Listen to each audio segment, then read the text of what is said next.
Bonjour Françoise Pivot. Bonjour. Vous êtes responsable du service Info Social en ligne du département d'Ille-et-Vilaine.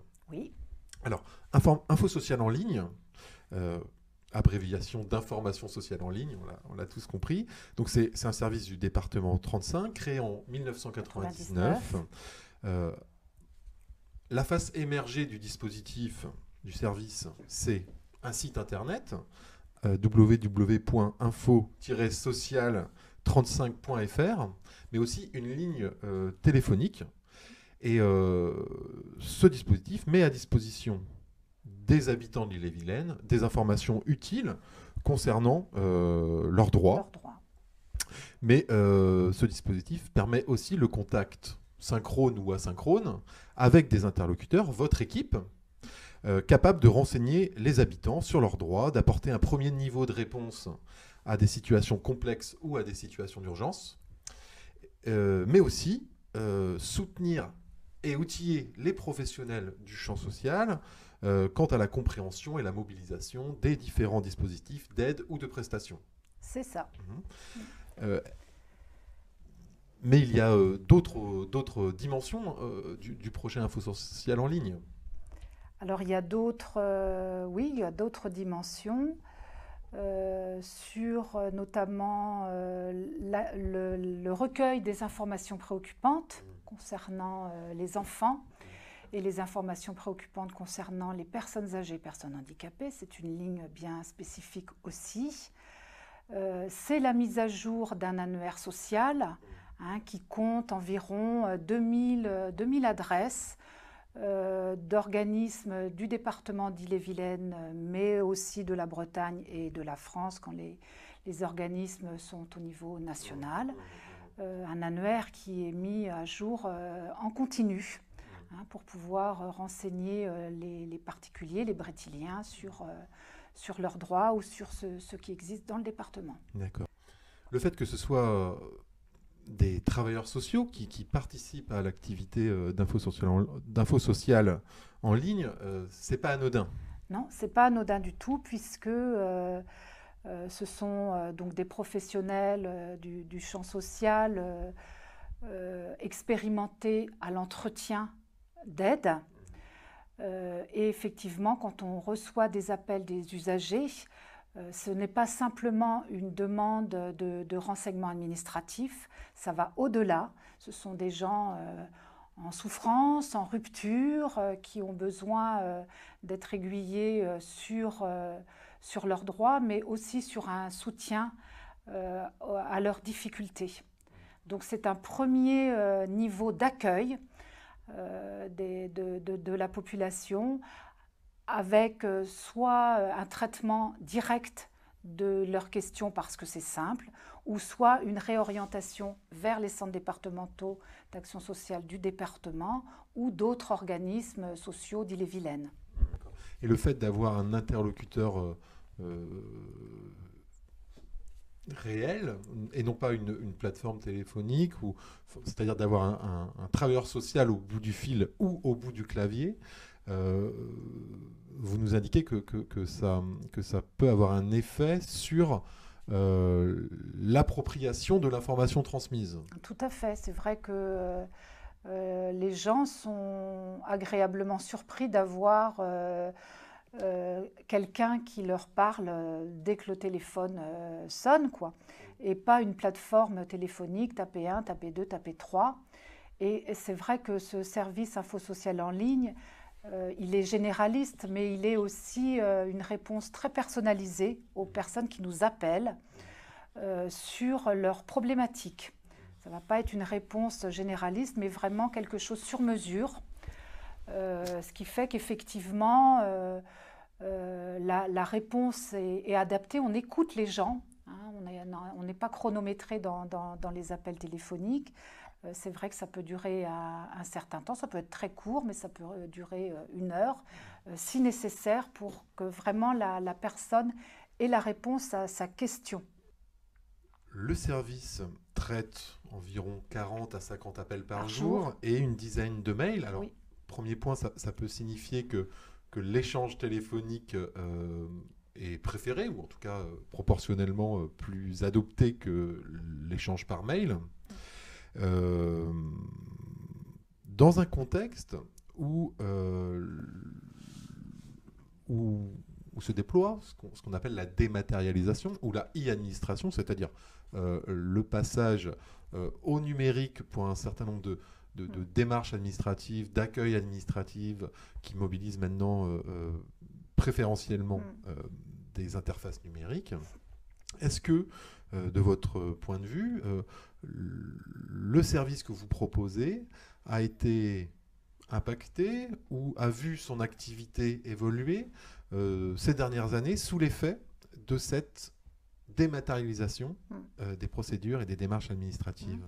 Oui, tout à fait. C'est vrai que c'est surtout la population, je dirais, des personnes âgées qui peuvent nous appeler parce qu'ils ont du mal à trouver un billet de train. Voilà. Il faut savoir qu'effectivement, le service a évolué dans le sens où on aide par téléphone à faire les démarches en ligne avec les personnes. On se met sur le même site qu'elles et puis on remplit avec elles les documents. On fait une forme de guidage c'est ça, un guidage téléphonique distance. à distance sur des documents voilà, qui sont numérisés. Bonjour Lucie Declercq. Bonjour. Bonjour, vous êtes directrice des opérations de Entourage. Donc Entourage qui se définit comme une application mobile pour smartphone, donc une application mobile pour lutter contre la solitude des sans-abri. Mais Entourage se définit aussi ou en même temps comme un réseau social solidaire au service de l'humain. Alors, est-ce que vous pouvez nous présenter dans ces grandes lignes ou dans ces différents objectifs Entourage? Oui, tout à fait. Je vais rebondir un peu sur ce que vous avez dit, effectivement. Alors, Entourage, c'est une association. Donc, la structure qui porte le projet s'appelle Entourage elle-même et c'est une association de loi 1901 qui a pour mission de lutter contre l'isolement des personnes SDF en favorisant la création de liens entre les riverains et les personnes SDF. Donc du coup, on a un peu deux grands outils chez Entourage pour agir. Le premier, c'est qu'on a développé tout un programme pédagogique à destination des riverains pour faire comprendre à chacun qu'on peut tous être une partie de la solution et que chaque fois qu'on crée du lien avec une personne SDF, on lui fait du bien, on se fait du bien et surtout on favorise les chances de réinsertion de cette personne. Et donc du coup, on a développé un programme qui s'appelle Simple comme bonjour. Donc je vous ai apporté un petit livret. Qui se formalise dans un petit livret, exactement, qui est également qui disponible au téléchargement sur vos sites internet. Exactement, qui se formalise aussi sur une plateforme qui s'appelle simplecommebonjour.org, sur lequel vous allez retrouver des petits tutoriels vidéo qui ont été faits avec des personnes SDF et avec des professionnels du secteur. Et puis on a également eu envie, au-delà de changer le regard des riverains, de leur donner les moyens d'agir à leur échelle dans leur quartier. Et donc on a développé une application mobile qui fonctionne comme un réseau social de proximité, sur lequel vous allez vous connecter et vous allez pouvoir proposer ou rejoindre dans votre quartier des petites actions solidaires. Donc aujourd'hui, ce réseau il a été rejoint par 23 000 personnes en France et par une cinquantaine d'associations partenaires. Dans ces 23 000 personnes, on estime qu'il y a une partie des utilisateurs qui sont des personnes SDF elles-mêmes, qui utilisent l'application pour faire part d'un certain nombre de besoins qu'elles ont ou d'envie de rencontrer, en tout cas pour essayer de créer du lien avec les riverains de leur quartier. Aujourd'hui, on a un fort déploiement à Paris et dans la région Île-de-France, où on a vraiment impulsé la dynamique. On a maintenant beaucoup d'actions qui sont proposées sur le réseau et de gens qui peuvent rejoindre ces actions. Et là, on démarre le déploiement à Lille, à Lyon et à Grenoble. On a chez Entourage un comité de la rue qui est composé de personnes qui ont vécu à la rue en fait, et qui est à la fois un comité d'experts qui nous aide à définir tous les messages pédagogiques et à s'assurer que l'application fonctionne de manière éthique et respectueuse des personnes, mais qui nous aide également à toucher le public des personnes SDF. Donc du coup, on a aussi des actions de communication spécifiques pour inciter les personnes SDF à utiliser cette plateforme. On comprend aussi que dans le projet, finalement, Entourage articule trois types d'acteurs, hein, enfin, les riverains, avec ou sans abri, mais également le tissu associatif et solidaire des territoires dans lesquels vous vous déployez. Tout à fait. Est-ce que aujourd'hui, vous repérez un effet de la création de cette communauté sur les liens qui peuvent exister entre les personnes sans abri et différents acteurs et dispositifs d'aide qui sont présents sur les territoires. Je pense par exemple en termes d'accès aux droits sociaux, est-ce que l'application et ce qu'elle permet, les fonctionnalités qu'elle déploie, peut avoir un effet sur cet accès aux droits? Alors oui, effectivement, donc c'était pas le but premier de cette application. Le but premier de cette application, c'était de mobiliser le riverain et de l'inciter à créer du lien. Mais effectivement, derrière, nous, on est très clair sur le fait qu'aujourd'hui, tout le travail d'accompagnement social et de réinsertion, c'est un travail de professionnel. Et que autant on souhaite que le riverain se mobilise sur la création de liens, autant on est là pour dire aussi aux riverains, attends, sortir quelqu'un de la rue, héberger quelqu'un, etc., c'est du travail qui nécessite vraiment des compétences sociales.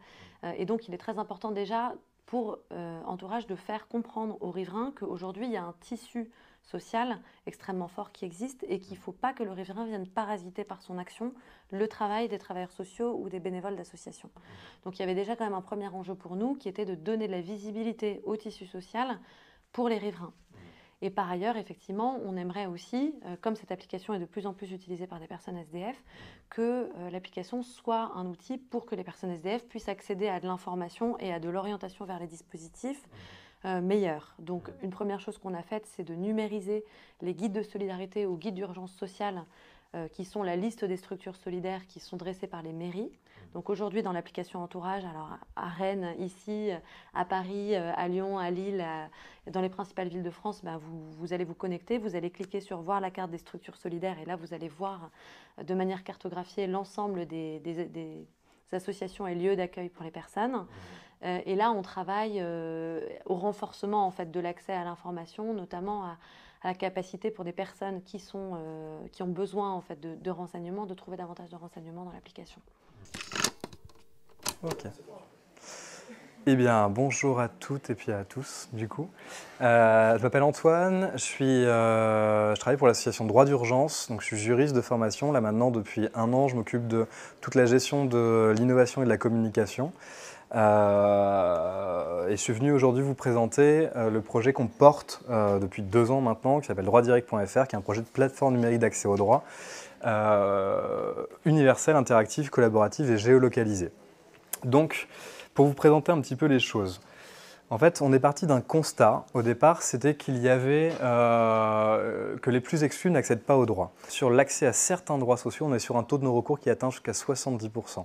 C'est des petites allocations dont personne ne connaît, mais qui peuvent clairement changer un petit peu les choses et aider les personnes. Sauf qu'on a un tel défaut de communication, de connaissances ou des procédures administratives qui sont lourdes, qui fait que les personnes ne les sollicitent pas. Nous, ce qu'on a essayé de mettre en place vraiment, c'est de faire en sorte qu'il y ait une logique d'accompagnement. Parce que donner de l'information juridique, on peut chercher l'information juridique, on peut l'avoir. Après, le souci, c'est que quand on est notamment en situation d'exclusion, voire de grande exclusion, on ne peut pas en faire grand-chose de cette information. Et du coup, il faut, en plus de cette information juridique, vraiment accompagner les personnes dans l'exercice de leurs droits. Faire en sorte que le droit devienne effectif. C'est ça qui rend effectif en fait l'accès au droit. On rend l'accès au droit accessible si, à notre sens en tout cas, on peut le mettre en œuvre, on peut mettre en œuvre les droits. Du coup, on s'est dit, qu'est-ce qu'on peut faire pour justement essayer de proposer quelque chose à la fois d'innovant, de nouveau, qui ferait aussi parler de l'accès au droit, qui sensibiliserait un petit peu tout le monde et qui pourrait peut-être aussi réussir à mutualiser un petit peu tout ce qui existe. On s'est dit, en fait, ça va être une plateforme numérique d'accès au droit. Voilà. L'idée, c'est d'avoir surtout donc, une plateforme qui permettrait, dans un premier temps, d'avoir une mise en relation en fait, entre l'usager et le professionnel. Je vais vous montrer un petit peu après. Et ce qui permettrait ensuite d'intégrer en fait, cette personne dans un parcours de droit, un cercle vertueux en fait, ce qui permettrait de renverser un peu le paradigme qu'on vit depuis très longtemps, qui consiste à en fait proposer une offre juridique à un moment et de se dire les personnes vont aller vers ces ressources-là, mais plutôt de dire non, maintenant c'est à nous, juridiques et de manière globale, médico-sociale, d'aller vers la personne. La solution qu'on a envisagée, du coup, c'est droitdirect.fr, cette première plateforme. Donc comment ça fonctionne? Grosso modo, là pour l'instant, on est au stade de maquettage du coup. Donc on a travaillé avec une agence juste là-dessus, donc il n'y a rien de développé du tout. Mais on est en train de travailler sur un prototype qui a vocation à être opérationnel au cours de l'année 2018. Comment ça fonctionne du coup? L'idée c'est on est parti sur la question des violences conjugales. Dans un premier temps, on a une action généraliste, mais on est parti vraiment là-dessus parce que ça répond à un besoin et qu'on a une expertise qui est assez forte sur cette question-là. Donc l'idée c'est vraiment d'être très proactif et d'utiliser les codes de l'économie numérique au service de la lutte contre l'exclusion et se dire on va pousser du contenu, on va essayer d'interagir très rapidement avec la personne. Donc, je vais passer une slide, hop. Et en fait, il y aurait un bouton, une sorte de chatbot qui s'ouvrirait et qui permettrait très rapidement de cerner le besoin de la personne. Et donc, très rapidement, c'est d'arriver à un entonnoir qui permettrait de cibler l'urgence de la situation et qui permettrait de se dire à un moment, voilà, on a compris le problème et on ne va pas vous répondre en ligne parce que vous avez besoin aussi d'avoir quelqu'un, on a besoin d'avoir quelqu'un en face de soi, surtout quand on rencontre ces problèmes-là. Et donc très rapidement, en répondant à ces questions, la personne on va pouvoir l'orienter vers le bon professionnel au bon moment. Donc là, on estime que du coup, le problème est plus un problème social que juridique, donc on va l'orienter vers un travailleur social. Donc là, on part du principe que deux travailleurs sociaux qui sont référents sur la question des violences conjugales ont proposé certains créneaux de leur agenda pour les personnes qui sont orientées via la plateforme Droit Direct. Et la personne va pouvoir fixer un rendez-vous avec un travailleur social qui sera proche de son domicile. L'idée aussi, j'ai pas mis dans le bon ordre, c'est d'avoir des fiches de contenu, d'avoir un moteur de recherche très classique avec des fiches, non pas de contenu d'information juridique, style service public, style Légifrance, parce qu'en fait ces sites-là sont dans l'accès au texte, quand nous on est dans l'accès à l'information. Donc l'idée c'est d'avoir vraiment des contenus très pratiques qui seraient pousser à l'utilisateur un peu sous le même profil, le même contenu la même modalité que le chat qu'on pousserait, c'est de pousser aussi du contenu en fonction des attentes qu'on aurait nous identifiées. Ce qu'on envisage aussi, c'est d'avoir du coup une solution pour le professionnel. Pareil, on part dans un temps futur où chaque agenda sera partagé, etc. Donc l'idée, c'est que le professionnel ait notification aussi de la demande de rendez-vous qui a été faite en ligne. Donc il peut accepter, il peut la dispatcher à ses collègues ou autres. Et donc il aurait aussi l'accès à on a mis fiches usagées, mais du coup c'est ces dossiers des personnes qui suivent. Des conversations, du coup pouvoir interagir directement avec les professionnels ou avec la personne directement, accès à des documents en ligne, et donc là ça peut être des modèles de recours, ça peut être des modèles de plein de trucs qu'on utilise tous les jours, et surtout, et un point qui nous paraît intéressant, c'est un forum d'échange entre professionnels. L'idée c'est vraiment de sortir de notre méthode de travail qui consiste à travailler un peu tous en silo et vraiment de créer une communauté d'aidants experts sur des thématiques et qui pourront permettre aussi de faire monter aussi en compétences les uns et les autres. Nous, quand on a présenté le projet en interne, ça a été la crainte de l'ensemble de nos équipes de dire mais attendez, vous voulez nous remplacer vous voulez nous remplacer par un outil numérique. Oui, c'est entendable clairement, mais c'est pas du tout ça l'idée. Donc on a aussi réfléchi un peu à notre discours et quand on l'a représenté notamment à d'autres structures, la première réaction c'est de se dire bah oui mais attendez, pareil, vous allez nous remplacer par un outil numérique, quand non, on a vocation seulement à orienter les personnes vers leur structure, vers leur service.